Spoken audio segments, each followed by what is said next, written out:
kulong-kulo na. So, atin nang haluin ang ating patola. Grabe, ito ang masustansya. Bukod sa masustansya, ay makikita lang ito sa mga bakuran. Ako ay may tamning patola, kaya lang hindi pa siya namumunga. Pero meron tayong buto na itatanim. Ngayon, ayan, gumanda na yung kulay niya. Medyo na-steam na. Kailangan to ay hapok lang. Huwag natin masyado luluratin. Ayan, so, sarap.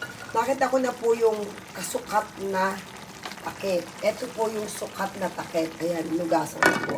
O, diba? Yan yung kasukat. Eka nga, katadyang natin yan. Eka nga, kapag ang naging asawa mo ay hindi mo talaga tunay na katadyang, doon nagkakahiwalay-hiwalay. So, eka nga, pag-aasawa, hingi natin kay Lord, tunay na katugma mo, katadyang mo talaga. Kasi eka nga, ang lalaki ay kulang ang tadyang at hinahanap niya yung kabuuan. At yun nga yung mapapangasawa. Wow, dapat agad sa pangangasawa. Ay, sorry. Ito ay takip na sinukat. Kanina, ito ay maliit. Akala ko ito yung kasukat, hindi pala. So, lahat ng tao nagkakamali. Okay?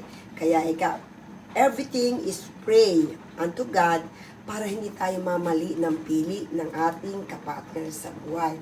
And glory to God na tama ang aking katadyang, si Pastor Rolly, ang aking katadyang, kaya ako naman ngayon ay isang buting asawa na pastora na rin.